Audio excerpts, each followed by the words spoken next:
Hello welcome back guys. तो सुबह सुबह हम निकल चुके हैं एक नई जगह पर दुनिया भ्रमण के लिए।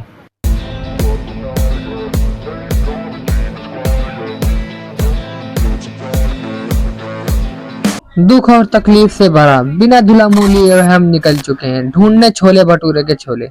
ज्यादा छोले खाने की वजह से मेरा मुंह भी छोले की तरह हो गया है। ये रहा मेरा मुंह। तो आज मैं अपनी वीडियो में आ ही गया हूँ आखिरकार। भारत और बीटीएस का प्यार इतना बढ़ गया है कि अब बोर्डों पर भी बीटीएस की लैंग्वेज नजर आ रही है मुझे। चोरी और डकैती की वारदात इतनी बढ़ गई है कि मैं चलते हुए अपनी साइकिल को सेफ रख रहा हूँ इस ताले के साथ। अपनी खुशहाल जिंदगी से परेशान दो युवक घर से धक्के मार के निकालने के बाद आ चुके हैं मेरे साथ। घर वालों की बेइज्जती इनके सीने में इस कदर लग गई है कि घर वालों से इन्होंने कहा मुझे खाना नहीं खाना और 30 रुपए लेके मेरे साथ आ गए। पर इनको कौन समझाए, छोले भटूरे 30 के नहीं 40 के हैं। 10 रुपए इनका पापा देगा। जिंदगी में अपना मुंह काला करवाने के बाद मेरा दोस्त अपना मुंह छुपाते हुए हमारे इस साइकिल चलाने के जुनून से परेशान होकर बस वाला हमें ओवरटेक करने की कोशिश कर रहा था। बस वालों के इस तरह प्रताड़ित करने के बाद मैंने अपनी भाषा में अपने दोस्तों को बुलाने की कोशिश करी। कुछ नौजवान युवक हमारा रास्ता रोकने की कोशिश कर रहे थे तो मैंने साइकिल उनमें भिड़ा दी और निकल गया।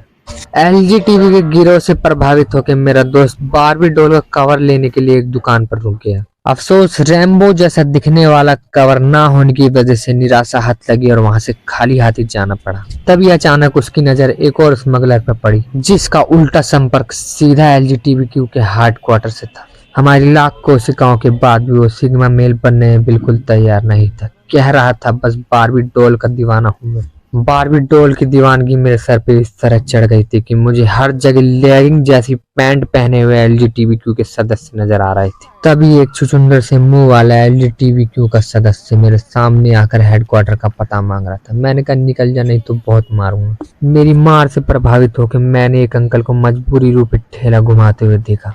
ज्यादा खुशी के कारण अंकल ने अपनी टूटी चप्पल मेरे सर पे दे के मारी और कहा निकल जा सीधा। अंकल से प्यार पाने के बाद आगे जाते ही मुझे एक गिरोह दिखा जो घरों में से ब्लैंकेट चुरा के भाग रहा था। पीडब्ल्यू ने भारी हानि के बाद अब पीडब्ल्यू गमले का भी आविष्कार कर दिया था। पौधों को अधिक पानी मिलने की वजह से पता नहीं क्यों पौधे गंजे नजर आ रहे थे। पौधे के गंजा होते ही मेरे साथी को अपने घर की याद आई क्योंकि उसके पापा के भी मारते मारते बाल गंजे हो गए थे। अपने इस ख्याल से जूझते हुए उसे याद आया कि उसे तो घर अपनी धनिया लेकर जाना था। धनिया की बात सुनते ही मेरी साइकिल कुपोषण के कारण कमजोर हो गई और धीरे चलने लगी। पापा की जान से मारने की धमकी के बाद मेरा डरा हुआ साथी अपने गुल्लकनुमा मुंह के साथ मुझे बता रहा था कि मुझे साइकिल कैसे जल्दी चलानी चाहिए और कैसे हमें जल्द से जल्द पहुंचना चाहिए उस धनिया वाले की दुकान के पास। बासी धनिया होने के कारण अब हमें पुदीने से काम चलाना पड़ा। आखिरकार इतना भटकने के बाद हमें वो कुख्यात छोले भटूरे की दुकान मिल गई जहाँ पर छोले में पानी कम और छोले ज्यादा होते हैं। 10 रुपए की कमी के कारण मुझे तरस आते हुए अपने दोस्त पर मैंने कहा तू मुंह देख हम खाते हैं। 500 सब्सक्राइबर होने की वजह से सेलिब्रिटी समझता और छोले भटूरे वाला मुझे बोला कि मुझे भी व्लॉग में ले लो। अजीब तरीके से तले हुए इन भटूरों को देख के मेरे मुंह में पानी आ रहा था। बाद में पता लगा ये पानी मेरा नहीं था, बगल में बैठे हुए मेरे साथी का था जो हमें खाते हुए देख रहा था। भटूरे के प्यार से खुद को दूर करता हुआ मेरा साथी अपनी आंखें टिमटिमा रहा था। उसकी इस टिमटिमाती हुई आंख से साफ झलक रहा था कि उसे भी छोले भटूरे चाहिए। तो मैंने उसे फोन पकड़ा दिया और बोला हमारी वीडियो बना। वीडियो बनाते बनाते मैंने एक चीज नोटिस करी कि उसका मुंह बिल्कुल मेरे रायते में पड़े बूंदी जैसा हो गया था। तो मैंने सोचा इसको बूंदी दिखा के और खिलाना चाहिए। मेरे साथी के साथ ऐसा व्यवहार करते देख मेरे दूसरे साथी ने एक और रायते का गिलास मंगाया और बची हुई बूंदी उसको दे दी। तभी मेरे दोस्त की नजर उसके पुराने फोन पर पड़ी जहां उसके पापा गुस्से के मारे सनफ्लावर बन रहे थे। तो इसको देखते हुए मुझे भी लगा कि मुझे अपना व्लॉग यहीं बंद कर देना चाहिए। अगर वीडियो पसंद आए तो वीडियो को लाइक करें और चैनल को सब्सक्राइब जरूर ठोकें। और मुझे कुछ खाने का ढूंढना है। हाँ?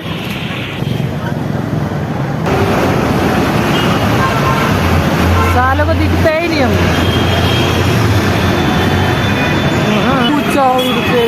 मत परिंदो मैं औकात के आगे तो अपनी चड्डी बेच दूंगा।